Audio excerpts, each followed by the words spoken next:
उन्होंने वो लड़ाई लड़ी कि अपने से 10-10 को मारा। लता जी ने उसी पे एक गाना गाया, ए वतन के लोगों ज़रा याद करो कुर्बानी।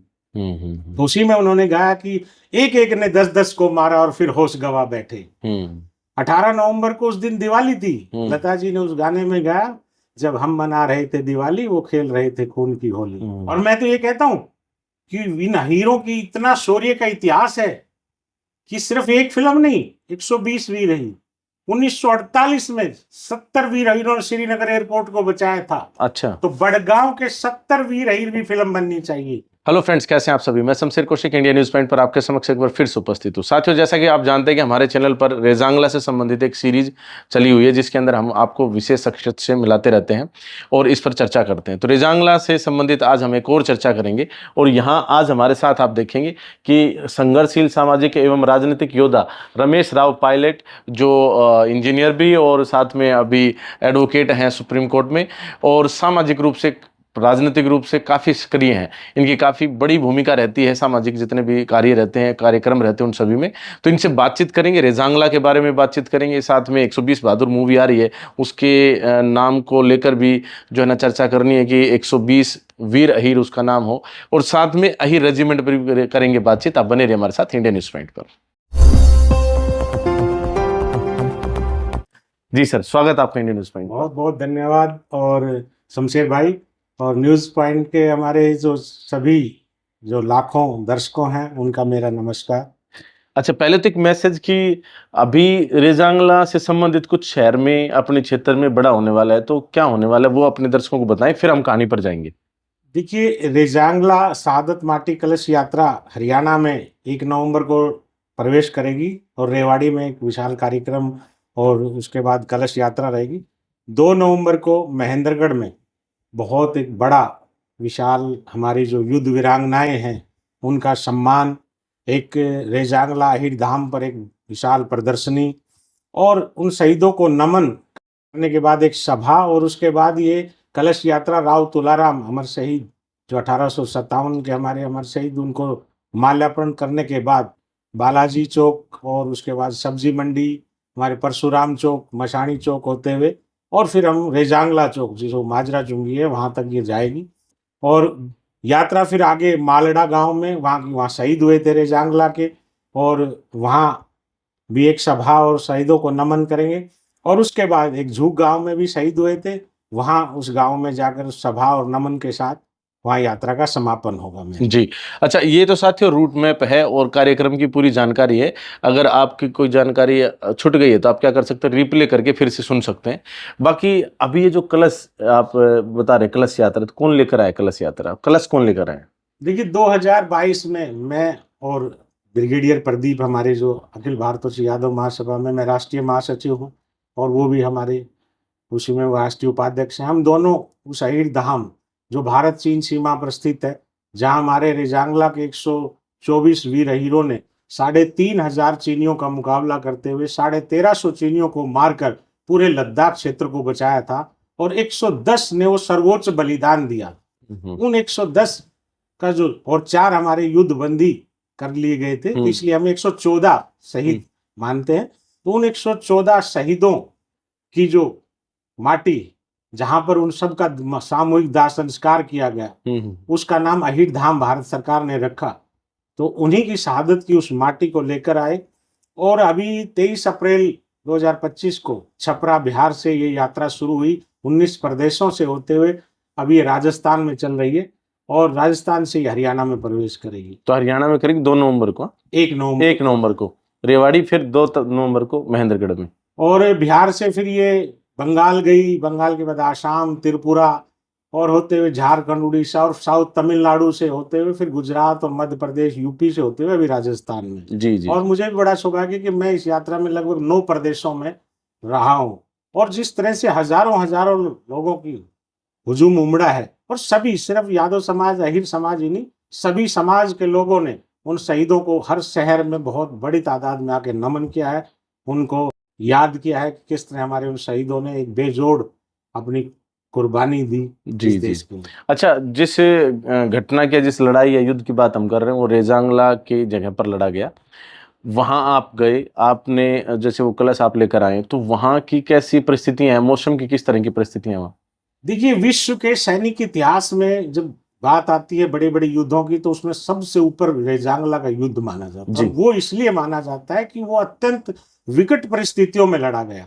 वहां आदमी को जिंदा रहने के लिए मशक्कत करनी पड़ती है, लड़ना तो बहुत दूर की बात है। और वहां पर आपको जो बताऊं, परिस्थितियां ये है कि वहां -40 डिग्री तक टेम्परेचर होता है सर्दियों में, और ऑक्सीजन तो हमेशा वहां 25 से 40% के बीच में रहती जी। है। ऐसी परिस्थिति में, और उस टाइम जब 1962 में वो 18 नवंबर को लड़ रहे थे, तो ये सारे मैदानी क्षेत्र के थे, हरियाणा, राजस्थान और ये उत्तर प्रदेश के। जी। और ये इन्होंने कोई पहाड़ का अनुभव नहीं था, ऐसी परिस्थितियों का अनुभव नहीं था, साधारण कपड़े थे, साधारण हथियार थे, 303 राइफल्स। और सामने जो चीन की सेना थी, जो 3,500 से ज्यादा तादाद में थी, उनके पास आधुनिक कपड़े और आधुनिक हथियार। जी। ऐसी परिस्थितियों में, और जब इनके कमांडिंग अफसर ने इनको कहा कि हमारे को नीचे हेडक्वार्टर से ये संदेश आया कि आप पीछे आ सकते हैं, कि हम उनका बहुत बड़ी तादाद है मुकाबला करने के, नहीं। तो उन्होंने, जब मेजर शैतान सिंह भाटी ने इन सब 124 वीर हीरों से पूछा, तो उन्होंने कहा कि नहीं, हम आखिरी सांस और आखिरी गोली तक लड़ेंगे, पीछे नहीं हटेंगे। और उन्होंने वो लड़ाई लड़ी कि अपने से 10-10 को मारा। लता जी ने उसी पे एक गाना गाया, ए वतन के लोगों जरा याद करो कुर्बानी।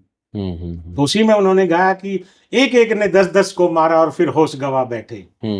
18 नवंबर को उस दिन दिवाली थी। लता जी ने उस गाने में गाया, जब हम मना रहे थे दिवाली, वो खेल रहे थे खून की होली। ऐसी उन परिस्थितियों में, और बड़े बड़े सैन्य इतिहासकारों ने, बड़े बड़े जर्नलों ने कहा कि ये 124 के 24 परमवीर चक्र के लायक। उनका जो शौर्य सम्मान हुआ, एक परमवीर चक्र मिला, 8 वीर चक्र मिले, 4 सेना मेडल, तो सबने कहा यह अधूरा शौर्य सम्मान है। तो वो विश्व के सैनिक इतिहास में उससे बड़ा नाम नहीं। दूसरा जो हम बात करते हैं कि उन लोगों ने, एक चौकी ने किस तरह पूरे लद्दाख को बचाया। चुशूल जो था, चीन ने टारगेट किया था, चुशूल हाइट्स को हम कैप्चर कर लेंगे, तो उसके बाद लेह तक भारत की फौज कहीं नहीं है।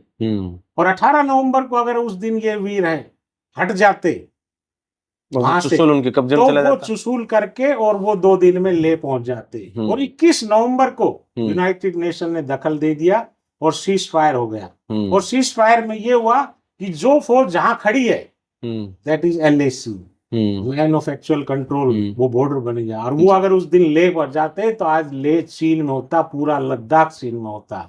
इसलिए ये उन 124 ने जो लड़ाई लड़ी, उसका शब्दों में बयान नहीं किया जा सकता, उसको किसी भाषा में, किसी भी माध्यम के रूप से बयान नहीं किया जा सकता। थोड़ा बहुत अगर महसूस कर सकते हैं, तो जब हम वहाँ हीर धाम पर जाते हैं, तो वहां जाकर जो परिस्थितियां देखते हैं, तब हमें पता लगता है कि किन परिस्थितियों में लड़े।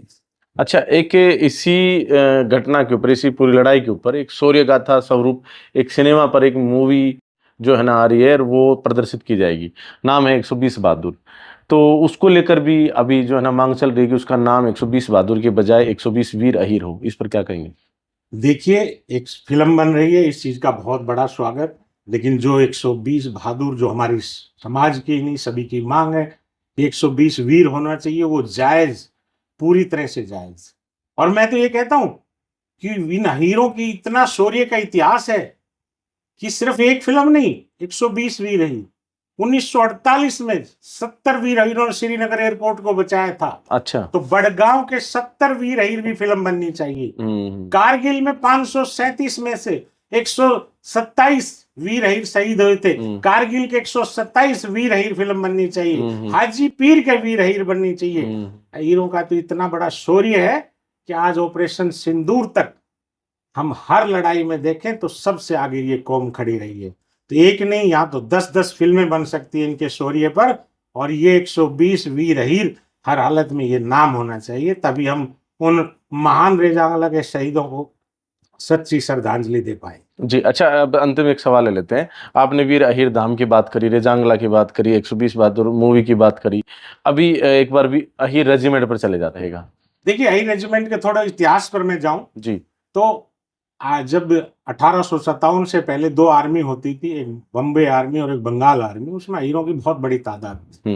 लेकिन जब 1857 में राव तुलाराम के नेतृत्व में जब अहीरों ने बगावत कर दी, तो अंग्रेजों ने 1858 में जब महारानी विक्टोरिया ने इंडिया को टेक ओवर कर लिया अपने ईस्ट इंडिया कंपनी से, तो उन्होंने जो नया डिक्लेरेशन लाया उसमें अहीर कौम को बागी घोषित कर दिया और इनकी भर्ती पर बैन लगा दिया गया। लेकिन जब फर्स्ट वर्ल्ड वार आया तो उनको जरूरत पड़ी और वो अहीरों के पास आए और 16,500 अहीरों ने फर्स्ट वर्ल्ड वार में भाग लिया। सेकेंड वर्ल्ड वार में 40,000 से ज्यादा अहीरों ने भाग लिया और उनका सर्वोच्च सम्मान विक्टोरिया क्रॉस वो हमारे कैप्टन उमराव सिंह जो पलड़ा गांव के उनको मिला। अब जब देश आजाद हुआ तो हमारे अहीर उस वक्त हैदराबाद रेजिमेंट में, तो उसमें 1/3 अहीर थे, 1/3 जाट और 1/3 कुमाऊं के लोग। तो हैदराबाद रेजिमेंट खत्म की जा रही थी, तो उन्होंने कहा कि जो जाट भाई है उनको जाट रेजिमेंट में भेज दीजिए, कुमाऊं की रेजिमेंट अलग बना दीजिए और अहीर रेजिमेंट। लेकिन उस वहाँ एक मंत्री थे, उन्होंने कहा कि नहीं, नेहरू जी को कहा कि नहीं, कुमाऊं रेजिमेंट ही बना दो और इसी में 1/3 हिस्सा अहीरों का रख दो। अच्छा। तो कुमाऊं की आबादी थी उस वक्त 8 लाख। 8 लाख आबादी वालों के लिए 2/3 हिस्सा और अहीरों की आबादी थी उस वक्त 8 करोड़, उसकी 8 करोड़ का 1/3 हिस्सा। 1/3 हिस्सा। इतनी बड़ी नाइंसाफी हुई क्योंकि हमारा कोई राजनीतिक नेतृत्व मजबूत नहीं था, कोई आवाज उठाने वाला नहीं था। उसके बाद 1967 में हमारी अखिल भारतवर्षीय यादव महासभा ने एक दिल्ली में अधिवेशन हुआ और वहां पर बहुत बड़े लेवल पर ये जब मांग उठी, रक्षा मंत्री उस बैठक में, उस अधिवेशन में मुख्य अतिथि थे, उन्होंने कहा मैं इंदिरा गांधी से 1 हफ्ते के अंदर इस अहीर रेजिमेंट को बनवा दूंगा। लेकिन वो वहां भी मामला फिर सिरे नहीं चढ़ा, सब राजनीतिक उन चीजों में भेंट चढ़ गया और तब से ये हमारा संघर्ष जारी है और संघर्ष का फल हमेशा मीठा होता है। हमारे आने बहुत जल्दी हम लोगों को उम्मीद है, हमें एक दिन हमारे कांधे पर अहीर रेजिमेंट हमारे जवानों पे लिखा होगा। जी, चलिए हम आशा करते हैं कि ऐसा जल्द ही हो। बाकी अंत में क्या कहना चाहेंगे हमारे यहाँ के क्षेत्रवासियों से कि 2 नवंबर को किस प्रकार से वो शामिल हो? मैं इतना कहूँगा हमारे पूरे अहीरवाल भी और पूरे हरियाणा के लोगों से कि जिस तरह से मैं इस यात्रा में पूरे देश में शामिल रहा, आसाम में मैंने देखा, मैंने त्रिपुरा के बिल्कुल दूर दराज क्षेत्रों में देखा, वहाँ हजारों हजारों लोगों ने उमड़कर इन शहीदों को नमन किया, इनके शौर्य को सलाम किया। और हरियाणा जहाँ एक सैनिक परंपरा है हमारे इस देश के लिए, और इस युद्ध में 110 में से 60 जो शहीद थे वो हरियाणा के थे, जिसमें 26 रेवाड़ी के और 16 महेंद्रगढ़ जिले के थे। तो यहाँ तो हमारा बहुत बड़ा, और हमारी जो आबादी है वो बहुत कम है। हरियाणा की जो आबादी, हमारे यहाँ यादव समाज तो सिर्फ ही 15 लाख के आसपास है हरियाणा में, तो बहुत कम आबादी में होते हुए भी हमने इतनी बड़ी कुर्बानियां दी हैं। अब उन शहीदों की जब हरियाणा में यात्रा है तो यहाँ तो ऐसा हजूम उमड़ना चाहिए ताकि पूरे देश को भी लगे कि हमारे जितना बड़ा हमारा शौर्य का इतिहास रहा है वैसा ही हम उनको नमन भी वैसा ही उसी तरह करना जानते हैं। इन्हीं शब्दों के साथ आपने शमशेर जी इन बातें रखी, उसके लिए मुझे बहुत बहुत आपका धन्यवाद। और कोई बात? आपका बहुत बहुत धन्यवाद सर। और बाकी फिर कभी एक डिटेल में इंटरव्यू करेंगे जिसमें सारी बातें करेंगे। हाँ, और आज आप जो अभी देख रहे थे वो रमेश राव पायलट जो हैं, जो एक राजनीतिक और सामाजिक योद्धा हैं, उनसे हमने बातचीत करी है और इनको आपने सुना। कैसी लगी आपको इनकी बातचीत वो कमेंट बॉक्स में अपनी राय अवश्य दें। और रेजांगला के बारे में क्या कहेंगे स्पेशली वो भी लिखें। और विशेष एक अनुरोध है कि इससे संबंधित जो कलश यात्रा है उसमें शामिल हों और शहीदों का सम्मान करें। बाकी इस तरह की और सकारात्मक खबरें और इंटरव्यू जो है आपके लिए लाते रहेंगे। बहुत बहुत धन्यवाद। जय हिंद, जय भारत।